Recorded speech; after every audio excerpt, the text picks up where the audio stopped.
ایک یہ کہتی ہیں کہ کیا آئی بروز کی اجرت لینا دینا جائز ہے یا نہیں؟ دیکھیں، جہاں پر آئی بروز بنانا جائز ہے اس کی اجرت جائز، جہاں ناجائز ہے اس کی اجرت ناجائز۔ جائز کہاں پر ہے کہ مثال کے طور پر جیسے غیر مسلم عورتیں ہیں، اگر وہ آتی ہیں اور باہر ہماری بہت سی بہنوں نے بیوٹی پارلرز کھولے ہوتے ہیں تو وہ ان کی بنا سکتی ہیں، کیونکہ یہ عورت مسلمان عورت کے لیے مسئلہ ہے، ان کے لیے نہیں ہے، اس کی گنجائش نکل آئے گی۔ ایسی کوئی مسلم خاتون بھی ہیں لیکن ان کی بھویں جو ہیں وہ اس طرح کی ہیں کہ اس سے چہرے میں بدنمائی پیدا ہوتی ہے، رشتے کے لیے دیکھنے کے لیے آنے والوں کی نگاہ اس پہ پڑتی ہے تو رشتے قبول کرنے میں مسئلہ ہو رہا ہے، یا وہ شادی شدہ ہیں اور اس طرح کی بھویں شوہر کی بے رغبتی کا سبب بن رہی ہیں، تو تھوڑا سا اسے اس طرح تبدیل کرنا کہ چہرہ خوشنمائی کی طرف آ جائے اور ان نقصانات سے عورت بچ سکے، اس کی گنجائش ہے۔ لہذا جب گنجائش ہے تو اس کی آئی بروز بنانا بھی جائز ہوگا، اس کی اجرت بھی جائز ہوگا۔ باقی ایک مسلمان عورت ہے، پہلی قبول صورت ہے حسین بننے کے لیے، یہ حسین ہے، حسینہ عالم بننے کے لیے وہ چاہتی ہے کہ میں اپنی بھووں کے بال صاف کرواؤں، تو پھر اس کی اجرت لینا دینا دونوں ہی گناہ ہوگا، بنانا۔ یہ کہتے ہیں کہ کیا کوئی عورت اپنے مرد محارم سے گلے مل سکتی ہے کہ نہیں؟ جیسے عید وغیرہ ہوتی ہے اس کے اوپر، جیسے والد صاحب ہیں، بھائی ہیں، سگے ماموں ہیں، چچا ہیں، تایا ہیں، ان سے۔ دیکھیں، جب بچی بڑی ہو جاتی ہے تو خود باپ کو بھی اجازت نہیں ہوتی ہے کہ وہ جیسے مردوں کی طرح سینے سے لگاتے ہیں اس طرح بچیوں کے ساتھ گلے ملیں۔ بہت احتیاط کرنی چاہیے۔ ہاں، ایک ہمارے ہاں رواج ہے کہ جیسے بچیاں تھوڑی قریب آئیں تو تھوڑا سا یوں ہاتھ رکھا، والد صاحب نے سر پہ ہاتھ رکھ دیا، تھوڑا سا وہ کندھا ٹچ کرتی ہیں تھوڑا سینے کے ساتھ، یہ چل جائے گا، اس میں کوئی اتنا مسئلہ نہیں ہے۔ لیکن یہ کہ ڈائریکٹ جیسے مرد گلے ملتے ہیں ایسے اپنے بھائیوں یا ماموں وغیرہ سے ملنا، یہ باعث فتنہ ہو سکتا ہے۔ کوئی کسی کی میں نیت پہ شک نہیں کر رہا ہوں، نہ بچی کو کسی کی اپنے محارم کی نیت پہ شک کرنا چاہیے، لیکن بہرحال شریعت کو یہ مطلوب نہیں ہے۔ اور اگر خدا نخواستہ کسی محرم کے بارے میں شبہ ہے کہ وہ بدنیت ہے، پھر تو فرض ہے دور رہنا، پھر تو دور سے ہی کریں، ہاتھ تک نہ ملائیں اور قریب نہ آئیں۔ اللہ تعالیٰ سمجھ کی توفیق عطا فرمائے۔ حاضر ہیں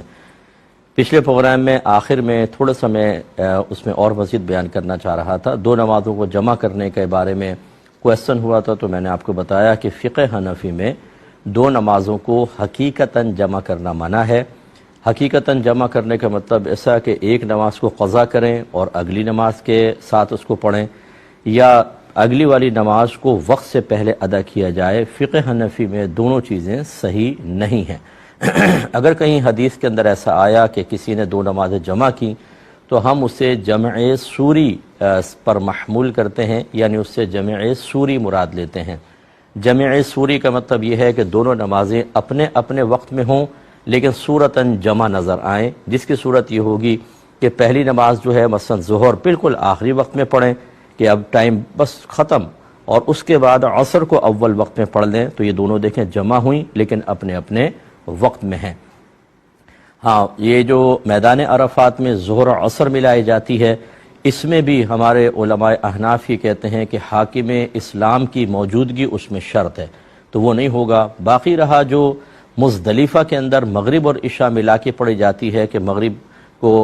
نکال دیتے ہیں اور عشاء میں، وہ چونکہ صریح حدیث موجود ہے کہ صحابہ نے مغرب کی نماز ادا کرنا چاہیے، سرکار نے روک دیا اور سفر کرتے رہے، پھر نماز ادا کرنا چاہیے، سرکار نے روک دیا اور فرمایا کہ ہم مزدلفہ میں اس کو عشاء کی نماز کے ساتھ ملا کر پڑھیں گے، تو اس کو اس پر محمول کیا جاتا ہے کہ اس وقت کوئی ایسی وحی نبی کریم صلی اللہ علیہ وسلم پر نازل ہوئی جس میں آپ کو بتایا گیا کہ یہ نماز تو آپ کو عشاء کے ساتھ ملا کر ہی پڑھنی ہے، اور اس میں قضا نہیں ہوتی۔ اسی لیے وہ جب آپ مزدلفہ پہنچ جاتے ہیں، یعنی عرفات سے مغرب کے بعد نکلے اور مزدلفہ پہنچے، پھر عشاء کے ٹائم میں دونوں نمازیں ادا کرتے ہیں، اور دونوں کو ادا کی نیت سے ادا کیا جاتا ہے، پہلے مغرب اور اس کے بعد عشاء۔ اس کے علاوہ جتنی بھی ہیں نمازیں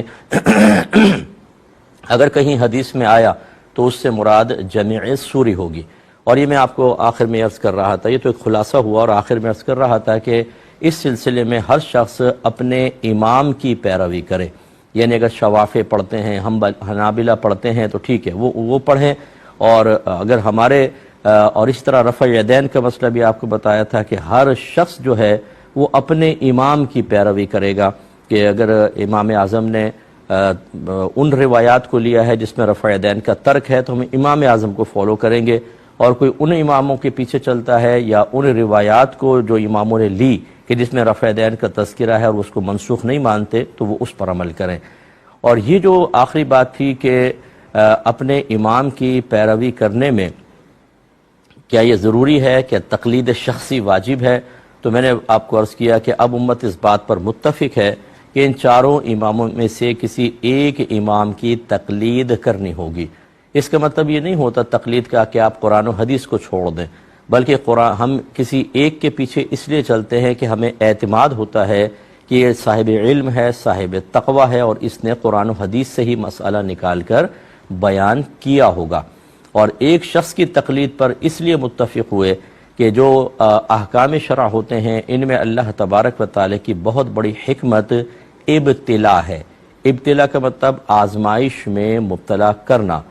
تو آزمائش میں آدمی اسی وقت مبتلا ہوتا ہے کہ جب کوئی چیز اس کے مخالف ہوتی ہے، پھر ہی امتحان ہوتا ہے، یعنی نفس راضی نہیں ہو رہا اور سستی آ رہی ہے، دیگر چیزیں، لیکن چونکہ اللہ کا حکم ہے اب تو ماننا ہے۔ کاروبار میں نقصان ہو رہا ہے اس مسئلے کی وجہ سے، لیکن یہ تو ماننا ہے۔ مالی نقصان، روحانی تکلیف، دیگر چیزیں، لیکن چونکہ اللہ تعالیٰ کا حکم ہے ماننا پڑے گا۔ اب اگر ایک امام کی پیروی کریں گے تو یہ چیز زندہ رہے گی، کیونکہ بعض احکام آپ کے موافق ہوں گے، بعض مخالف ہوں گے۔ لیکن اگر آپ یہ کہیں کہ چاروں اماموں میں سے سب چونکہ حق ہیں، کسی کی بھی پیروی کر لیں کسی بھی وقت میں، تو ایسا ہوگا کہ جب امام اعظم ابو حنیفہ رضی اللہ تعالی عنہ کا حکم ماننے میں مشکل محسوس ہوگی، وہ امام شافعی کی طرف چلا جائے گا۔ وہاں مشکل ہوئی تو امام احمد بن حنبل کی طرف چلے گئے، ورنہ امام مالک کی طرف چلے گئے۔ تو پھر بتائیں کہ شرعی احکام میں ابتلا کہاں رہا؟ اور اسی طریقے سے اگر دو افراد ہیں اور کاروباری ڈیل یا کوئی بھی جھگڑا ہوا، جس کو آسانی محسوس ہوئی امام اعظم کے مسئلے میں، اس نے کہا میں تو امام اعظم کو مانوں گا اس مسئلے میں، اور دوسرے کو امام شافعی کے مسئلہ ماننے میں آسانی، وہ کہتا نہیں میں تو اس وقت امام شافعی کا مسئلہ مانوں گا۔ بتائیں فیصلہ کیسے ہوگا؟ اس لیے کسی ایک امام کی پیروی کرنا یہ ضروری ہوتا ہے، اور تقلید کا مفہوم یہی ہوتا ہے کہ ہم کسی ایک امام کے قول کو قبول کرتے ہیں دلیل پر نظر رکھے بغیر، لیکن اس کا مطلب یہ نہیں ہوتا کہ دلیل کو نظر انداز کر رہے ہیں۔ وہی بات کہ اعتماد اتنا ہوتا ہے کہ انہوں نے قرآن و حدیث سے مسئلہ نکالا ہوگا۔ اور اگر کوئی کہتا ہے کہ نہیں تقلید نہیں کریں گے، آپ قرآن و حدیث سے ڈائریکٹ مسئلہ نکالیں، تو بھائی پھر یہ تو کوئی بڑے سے بڑا عالم بھی دعویٰ نہیں کر سکتا۔ جدید ترین مسائل ہیں اور اتنی پیچیدگیاں ہیں، آپ یہ سوالات سنتے ہیں، کتنے سارے سوالات ہیں، یہ سارے میرے سوالات ان کے سامنے پیش کر دیں اور کہیں کہ ہر ایک کا مسئلہ قرآن و حدیث سے نکال کر بتائیں۔ یقیناً جتنے بھی جدید مسائل ہیں اور بہت سارے قدیم مسائل بھی کہ ان میں نوعیتیں سوال کرنے والے کی ایسی ہو جاتی ہیں کہ براہ راست قرآن و حدیث سے مسئلہ نکالنا خود علماء کے لیے انتہائی مشکل اور تقریباً بعض صورتوں میں تو ناممکن بھی ہو جاتا ہے، چاہے جائے کہ ایک عام آدمی کو مکلف بنائیں کہ تم تقلید نہیں کرو بلکہ قرآن و حدیث سے خود تلاش کر کے نکالو۔ اور اگر کہتے ہیں کہ خود تلاش کر کے نہیں نکالو، علماء کے پاس آؤ، تو آج کے دور کے جب علماء کا قول قبول کر رہے ہیں، ہمیں نہیں پتا کہ قرآن و حدیث میں کیا ہے نہیں کیا، ہم کہتے ہیں جی ہمارے عالم ہیں انہوں نے بتایا بس ہم مان لیں گے، تو پھر امام اعظم رضی اللہ تعالیٰ عنہ پر اعتماد کرنے میں کون سی مصیبت ہے؟ تو خلاصہ کلام یہ ہے کہ جو احناف مجھے سن رہے ہیں، حنفی حضرات ہمارے بھائی بہن، وہ بالکل مطمئن ہو کر جو علماء احناف نے لکھا اس کو قبول کریں۔ کسی نے کہا